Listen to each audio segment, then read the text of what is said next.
so guys सुबह सुबह का क्लाइमेट ये देख्न सक्नुहुन्छ कति मजाको छ यसरी हेर्नु चाहिँ सूरज दादा देखिनु भएको छ तर पुरा अहिले पुरा तरिएर देखिनु भएको हैन पछि देखिनुहुन्छ आरामसँग हेर्नुस् कति राम्रो सुहाना मौसम छ के देख्नुस् अब यसपछि मैले दिउँसोको क्लाइमेट फेरि यही भिडियोमा ल्याउँछु हेर्दै गर्नु होला है हेलो साथीहरु अब यो हलो हलो हलो हलो यो बादल माथि माथि जाँदै हुनुहुन्छ देख्नुस् थोडा पहाड देखिदै छ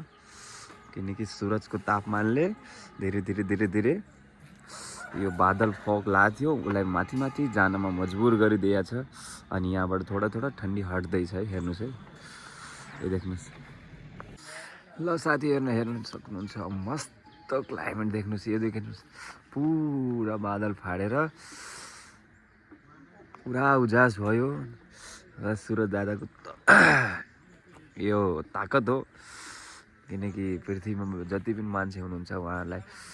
जाडोको बेला जाडो अनि फेरि घामको बेला घाम गराउनुहुन्छ यो देख्नुस् मस्त देख्नुस् हाम्रो गाउँको नजिकै एक ठुलो पहाड छ देख्नुस् यो देख्नुस् वहाँ पनि पुरा बादलहरु देख्नुस् यो देख्नुस् कति मजाको देख्नुस् यो देख्नुस् अहिले पुरा घाम आयो अब यो देख्नुहुन्छ चाहिँ मैले यहाँ हाम्रो जाडामा काफी जाडामा बस्नु भएको थियो यो देख्नुस् अहिले घाममा निक्लेर बस्नु भएको छ यो चीजको लागि बहुत राम्रो भयो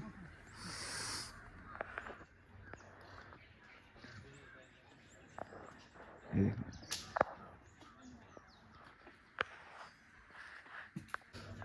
चीजको लागि बहुत राम्रो भयो